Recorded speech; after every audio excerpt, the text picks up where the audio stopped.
My dear students, मैं हूं मुदिता और आज हम हल करेंगे मूल्यांकन कार्यपत्रक 2 विज्ञान की। तो क्लास 10 देखिए, ये आपकी विज्ञान की मूल्यांकन या आंकलन कार्यपत्रक है जो आपको 5 अगस्त को दी जाएगी। तो देखिए, ये जो आपका कार्यपत्रक है इसे बहुत ध्यान से करें। जो आप नॉर्मल वर्कशीट करते हैं उससे ज़्यादा ध्यान से करें क्योंकि आपको इसके अलग से मार्क्स मिलने वाले हैं। 20 अंक का ये आंकलन कार्यपत्रक है जिसे 2 भागों में विभाजित किया गया है। जो पहला भाग है उसमें आपको सारे क्वेश्चन एमसीक्यू टाइप मिलेंगे। 1 अंक का एक प्रश्न है, जैसे यहाँ पे लिखा हुआ है 5 प्रश्न है 1-1 अंक के। और जो दूसरा भाग है यहाँ पे आपको 5 प्रश्न मिलेंगे और हर प्रश्न कितने अंक का होगा? 3 का। तो 5 3 जा 15, 15 + 5 20 नंबर का है। तो चलिए शुरू करते हैं कैसे इसे हल करेंगे। नीचे दिए गए अनुच्छेद को ध्यान पूर्वक पढ़िए और पूछे गए प्रश्नों के उत्तर दीजिए। यहाँ पे आपको कुछ थोड़ी सी इंफॉर्मेशन दी हुई है, तो इस इंफॉर्मेशन को पढ़िए। आप iron, silver, aluminium, sulphur, calcium, potassium, copper, carbon, nitrogen, oxygen आदि कई तत्वों से परिचित हैं। आपने इन सब तत्वों के बारे में पढ़ा है कि इसमें से कुछ धातु होती हैं, कुछ अधातु होती हैं। इनके गुणों के बारे में पढ़ा है, इनके सिंबल्स के बारे में पढ़ा है। उन्हें आपने रासायनिक और भौतिक गुणों के आधार पर धातुओं एवं अधातुओं में वर्गीकृत किया है। हमने भौतिक गुण इनके पढ़ रखे हैं कि जो हमारे धातु होती हैं उनके क्या गुण हैं और अधातु हैं उनके क्या गुण हैं। जैसे कि आप जानती हैं कि धातुएं हमेशा ठोस होती हैं, कठोर होती हैं, कमरे के तापमान पर पारा द्रव्य को छोड़कर। यानी यहाँ पे आपको एक्सेप्शन केस भी दे रखा है कि आमतौर पर धातु ठोस होती है, लेकिन पारा हमारा एक ऐसा धातु है जो धातु होते हुए भी तरल या द्रव्य के रूप में होता है।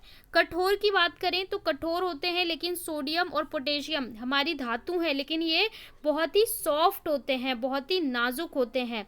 ठीक है। इसके अलावा ध्वनिक मतलब होता है जिनके अंदर आवाज होती है, लेकिन हमारा सोडियम और पोटाशियम धातु है लेकिन उनके अंदर खनन की आवाज नहीं होती है। चमकदार, आमतौर पे चमकदार होती हैं धातुएं, लेकिन शीशा एक धातु होते हुए भी वो चमकदार नहीं होता है। इसके अलावा गर्मी और बिजली का सुचालक मतलब जिसमें बिजली प्रवाहित होती है, लेकिन ग्रेफाइट नहीं होता। ग्रेफाइट एक अधातु है लेकिन उसमें बिजली का प्रवाह होता है। ठीक है। इसके अलावा हमने पढ़ा है आधात्व, और इसके अलावा और भी कुछ गुण पढ़े हैं। ठीक है। तन्यता मतलब होता है कि किसी भी धातु को हम तार में परिवर्तित कर सकते हैं, उसे तार बना सकते हैं। ठीक है। और ये होता है चादरों में बदल सकते हैं आधात्व। और अब इसके आधार पे आपको प्रश्न दिए गए हैं। ठीक है। तो ये सारे गुण हो गए आधात्वर्ध, जिसे मैलिएबिलिटी बोलते हैं। अब देखिए यहाँ पे आपको प्रश्न दिए गए हैं। पहला प्रश्न दिया गया है, पारा कमरे के ताप पर डैश है। जो पारा है वो कमरे के तापमान पर क्या होता है? ठोस होता है, द्रव्य होता है, गैस होता है, ठोस और द्रव्य दोनों होता है। तो इसका उत्तर क्या होगा? इसका उत्तर होगा बी। अभी हमने पढ़ा कि जो पारा है वो एक धातु है लेकिन वो कमरे के तापमान पे कैसा होता है? द्रव्य होता है। धातु आमतौर पर ठोस होती है लेकिन पारा हमारा कैसा होता है? द्रव्य होता है। अगला पूछा है, घंटियों और सितारों और वायलिन जैसे संगीत वाद्य यंत्रों को तार बनाने के लिए धातुओं को किस गुण का उपयोग किया जाता है? धातुओं के किस गुण का? तो देखिए, धातु के अंदर ये सारे गुण होते हैं। तान्यता होती है, ठीक है, आधारता होता है, उसके अलावा ध्वनिक मतलब सोनोरस। तो यहाँ पे आप घंटी क्यों बजाते हैं? घंटी बजाते हैं, जो आपकी घंटी होती है, मंदिर में जाते हैं घंटी होती है, तो घंटी आप बजाते हैं तो उसमें आवाज़ आती है ना, खनन की। इसके अलावा कॉइन, सिक्का गिर जाता है उसमें आवाज़ आती है। आपका सितार हो गया, वॉलिन हो गया, उसके अंदर आवाज़ होती है म्यूजिकल इंस्ट्रूमेंट में। तो उसका कौन सा गुण यूज़ करते हैं? ध्वनिक का गुण यूज़ करते हैं, तभी तो उसके अंदर आवाज़ होती है। तो इसका आंसर क्या होगा? ए, यानी कि ध्वनिक। इसके बाद अगर हम तीसरे की बात करें, ठीक है, इसका आप नोट डाउन करके ही रखें, द्रव्य, इसका ध्वनिक। इसके बाद तीसरा, एक धातु X नरम है और जिसे चाकू से काटा जा सकता है। एक ऐसा धातु है जिसको आप चाकू से काट सकते हो। ये हवा में बहुत क्रियाशील होता है, इसे हवा में खुला नहीं रखा जाता। कौन सा धातु है आपको फाइंड करना है? मैग्नीशियम, सोडियम, फॉस्फोरस या कैल्शियम। तो देखिए, जो सोडियम होता है, सोडियम का सिंबल होता है हमारा Na। Na उसको प्रतीक होता है सोडियम का। तो सोडियम जो हमारा होता है वो बहुत ही ज़्यादा रिएक्टिव होता है। अगर आप इसे हवा में खुले रख दोगे तो ये आग लगा देगा, आग लग जाएगी। ऑक्सीजन के साथ भी ये रिएक्ट कर जाता है। तो हमारा इसका आंसर क्या होगा? सोडियम, यानी कि बी। इसके बाद अगला प्रश्न है, खाना पकाने के लिए बर्तन बनाने के लिए एल्युमिनियम का इस्तेमाल किया जाता है। इसके लिए एल्युमिनियम के निम्नलिखित गुणों का कौन सा गुण जिम्मेदार है? किस लिए एल्युमिनियम के बर्तन बनाए जाते हैं? ऊष्मा का चालक है इसलिए, ध्वनिक है इसलिए, तान्यता है इसलिए, कठोर है इसलिए। तो देखिए, ध्वनिक, हमें बर्तन में आवाज हो इसलिए तो हम बर्तन बनाते नहीं है। तान्यता, तार बने इसके लिए भी नहीं बनाते। तो कौन सा होगा? एक तो वो ऊष्मा का चालक है और दूसरा कठोर है। तो यहाँ पे कौन सा ऑप्शन होगा फोर्थ के लिए? D, first and fourth. तो D is the correct answer. इसके बाद पांचवा बोला है, नाइट्रोजन एक डैश है, धातु, अधातु, उपधातु या कोई नहीं। तो नाइट्रोजन हमारा क्या है? इसका आपका ऑप्शन बी होगा, अधातु। नाइट्रोजन अधातु है। नाइट्रोजन का अगर आप एटॉमिक नंबर, परमाणु संख्या याद करें तो इसकी परमाणु संख्या 7 होती है। इलेक्ट्रॉनिक कन्फिग्रेशन लिखेंगे 2 5। इसका जो आखिरी कक्ष होता है उसमें 5 इलेक्ट्रॉन्स आते हैं, जिसके कारण ये इलेक्ट्रॉन लेगा तब इसके 8 इलेक्ट्रॉन पूरे होंगे, इसलिए ये अधातु है। जो भी इलेक्ट्रॉन लेता है वो अधातु होता है। तो देखिए, ये हमारा अधातु है। एक बार मैं दोबारा से आपको बता देती हूँ।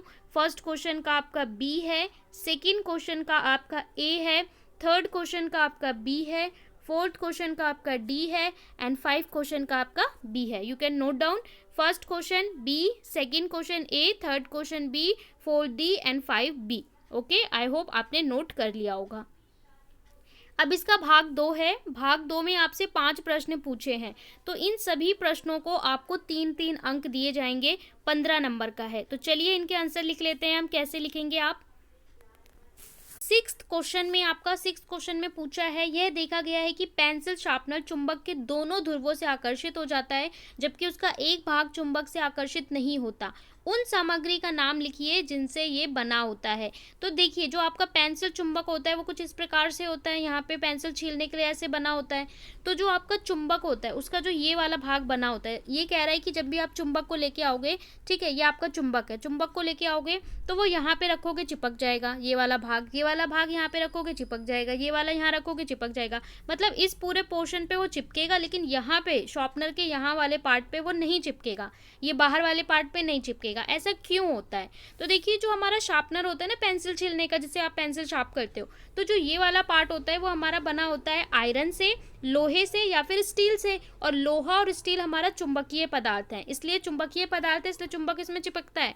लेकिन जब हम बाहर लेके जाएंगे तो ये बना होता है प्लास्टिक से, और प्लास्टिक होने के कारण ये चुंबक से नहीं चिपकता। तो यही आपको लिखना है कि पेंसिल छीलने के ब्लेड स्टील या लोहे का बना होता है। लोहा और स्टील दोनों चुंबकीय पदार्थ हैं, इसलिए शार्पनर एक चुंबक के दोनों ध्रुवों से आकर्षित हो जाता है। इसलिए शार्पनर का एक चुंबक के दोनों ध्रुवों से आकर्षित हो जाता है, जबकि शार्पनर की मूल संरचना, जो बेसिक बॉडी होती है शार्पनर की, वो प्लास्टिक की बनी होती है, जिसके कारण वह चुंबक से आकर्षित नहीं होती। तो ये आपका छठा आंसर है, आप इसको नोट डाउन कर लीजिए।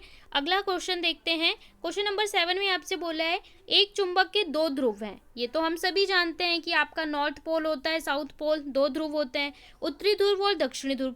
बताइए क्या वह आकर्षण करेंगे या प्रतिकर्षण करेंगे अगर ये सिचुएशन हो? 3 नंबर का है, 1 नंबर, 1 नंबर, 1 नंबर, तीनों के लिए 1-1 नंबर मिलेगा। जब आप उत्तरी को लाओगे तो क्या होगा? प्रतिकर्षण, धक्का देंगे। दक्षिण को लाओगे तो प्रतिकर्षण, धक्का देंगे। उत्तर दक्षिण को लाओगे तो आकर्षण होगा। ऐसा क्यों होता है? देखिए, जो भी आपके पास चुंबक होता है, ये उसका नॉर्थ पोल, ये इसका साउथ, यानी ये उत्तर है, ये दक्षिण है, ठीक है, ये उत्तर है, ये दक्षिण है। हमेशा उत्तर दिशा से इस तरीके से इसकी जो फील्ड लाइंस होती हैं, चुंबकीय क्षेत्र होता है, वो इस तरीके से होता है। ये दिशा होती है इसकी, हमेशा उत्तर से दक्षिण की ओर जाते हुए, ठीक है, इस तरीके से ये बनता है। तो अगर आप इस प्रकार का ले आएंगे, यहाँ पे है नॉर्थ और यहाँ पे है साउथ, ठीक है, यहाँ पे है साउथ, यहाँ पे है नॉर्थ। अब देखिए, दक्षिण एक सामने आ गए। अब इसका कुछ इस प्रकार से बना होगा और इसका भी कुछ इस प्रकार से बना होगा। तो ये एक दूसरे को विपरीत करेंगी, धक्का देंगी। ये इसकी जो चुंबकीय क्षेत्र है ये एक दूसरे के विपरीत दिशा में है, धक्का देंगे एक दूसरे को। वहीं पे अगर इस प्रकार से हो कि यहाँ पे नॉर्थ साउथ और यहाँ पे नॉर्थ साउथ, अब क्या होगा? ये ऐसे आ रहा है और ये भी ऐसे आ रहा है, तो ये आकर्षण होंगे, विपरीत दिशा हो गई ना, इसका नॉर्थ और इसका साउथ आमने सामने आए तब ये एक दूसरे को आकर्षित करेंगे, तो ये कारण होता है। ठीक है, तो ये आपका आंसर नंबर 7 हो गया। 8 में आपसे बोल रहा है एक विद्युत चुंबक क्या है, इसकी क्षमता को कैसे बदला जा सकता है। तो आप लिखेंगे विद्युत धारा के प्रवाह से जिसे लोहे में चुंबकत्व उत्पन्न होता है उसे विद्युत चुंबक कहते हैं। आपके पास लोहा है, अब हम क्या करते हैं, इसके ऊपर तार इस तरीके से लपेट देते हैं और यहाँ पे हम बैटरी लगा देते हैं और इसमें विद्युत प्रवाह करते हैं। तो अब ये जो लोहा है इसमें चुंबक के गुण आ जाएंगे, ये चुंबक बनेगा। तो इस प्रकार से बनने वाले चुंबक को हम विद्युत चुंबक कहते हैं। और इसकी स्ट्रेंथ को, इसको और ज़्यादा मजबूत कैसे बनाया जा सकता है, तो विद्युत चुंबक की क्षमता को बदला जा सकता है नंबर 1, नंबर 2। नंबर 1 विद्युत धारा को बढ़ाकर, इसके अंदर जो आप यहाँ पे ये तार है, कुंडली है, ठीक है, जिसके अंदर आपने लोहा लगाया, यहाँ पे बैटरी जोड़ी है, तो यहाँ पे जो आप बिजली सप्लाई कर रहे हो उसको बढ़ा दीजिए। दूसरा है लोहे के चारों ओर तार की कुंडली संख्या बढ़ाकर, ये जो इस तरीके से कुंडली है इसे जितनी ज़्यादा बढ़ाते जाओगे, जितने ज़्यादा तार यूज़ करोगे उतना ज़्यादा ये स्ट्रॉन्ग बनेगा। तो या तो इलेक्ट्रिसिटी बढ़ा दो या तो तार बढ़ा दो, दो तरीका है, तो दोनों में से आपको ये नोट डाउन करना है, ये 1 ये 2। तो ये आपका उत्तर नंबर 8 हो गया। अगले प्रश्न पे चलेंगे। 9th बहुत ही इंटरेस्टिंग क्वेश्चंस दे रखे हैं। एक क्षण चुंबक पर ध्रुव को इंगित नहीं किया। आपके पास एक चुंबक है, ठीक है, और इस पे यहाँ पे मैंने बता दिया कि ये नॉर्थ है, ये साउथ है, उत्तर दक्षिण। मैंने आपको एक चुंबक दे दिया, अब आपको नहीं पता कि इसकी कौन सी दिशा नॉर्थ है कौन सी साउथ है, मतलब यहाँ पे कौन सा इसका नॉर्थ पोल है कौन सा साउथ है, कहाँ उत्तर है कहाँ दक्षिण है, आप नहीं जानते। आप कैसे पता लगाएंगे कि किस छोर के पास उसका उत्तर और दक्षिण ध्रुव है। तो इसके लिए आप कैसे पता लगाएंगे, तो इसके लिए बहुत ही सरल सी गतिविधि है जिसे बच्चे गेम भी खेलते हैं। आपको चुंबक को लेना है, इसे धागा बांधना है और ऊपर यहाँ पे हाथ में पकड़ लेना है। धागा बांध के जब आप पकड़ के इसको हिलाएंगे, उसके बाद जब छोड़ेंगे, जब चुंबक रुकेगा ना, तो हमेशा वो इस तरीके से रुकेगा कि जो आपके घर, आपको अपने घर की दिशा तो पता ही अपने घर में कि कौन सा पूरब है, सूरज कहाँ से निकल रहा है, पूरब पश्चिम उत्तर दक्षिण, तो आपके घर के हिसाब से आप देख लेंगे उत्तर दक्षिण कौन सी दिशा है।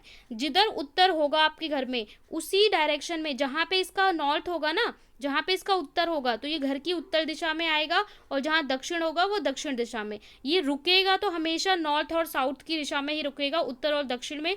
तो जो आपके घर का उत्तर है वो इस चुंबक का उत्तर हो गया, जिसकी तरफ इसका उत्तर वाला मुंह होगा, और दक्षिण की तरफ जो मुंह होगा वो इसका दक्षिण हो गया। तो इसी को आपको लिखना है। हम एक क्षण चुंबक को, ध्रुवों को एक डोरी से स्वतंत्र रूप से निलंबित करके उसके ध्रुवों को ज्ञात कर सकते हैं। एक स्वतंत्र रूप से लटका हुआ क्षण चुंबक हमेशा उत्तर दक्षिण दिशा में आराम में आता है। जब वो रुकेगा तो हमेशा उत्तर और दक्षिण दिशा की ओर रुकेगा।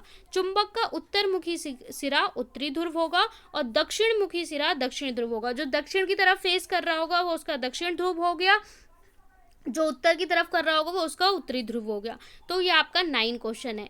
इसके बाद 10 क्वेश्चन में बोला है यदि एक चुंबक 2 टुकड़ों में टूट गया। आपके पास एक चुंबक है, ये आपका नॉर्थ है ये साउथ है, आपने इसके 2 टुकड़े कर दिए।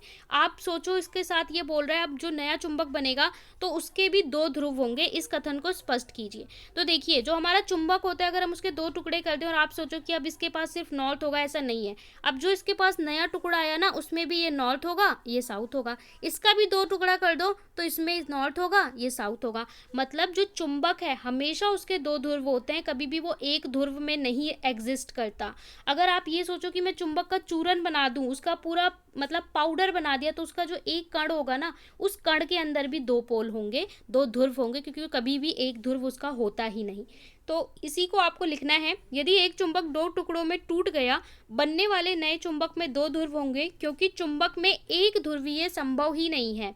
नया बनने वाला चुंबक सदैव दो ध्रुवीय होगा, चाहे हम चुंबक के अनेक टुकड़े कर लें, चाहे कितनी बार आप उसे तोड़ लीजिए, अंत में मिलने वाला चुंबक एक कण भी 2 ध्रुवीय ही होगा। सो ये आपका उत्तर नंबर 10 है। बहुत ही इंटरेस्टिंग क्वेश्चंस थे। आई होप आपको सारे क्वेश्चंस समझ में आए होंगे। मैंने कोशिश की है आपको सिंपल लैंग्वेज में एक्सप्लेन करने की। अगर आपको समझ में आया है तो ज़रूर चैनल को सब्सक्राइब करें, बेल आइकन को प्रेस कर दें और लाइक शेयर कमेंट करके अपनी इन्फॉर्मेशन को, अपनी एक्सपीरियंस को शेयर करें।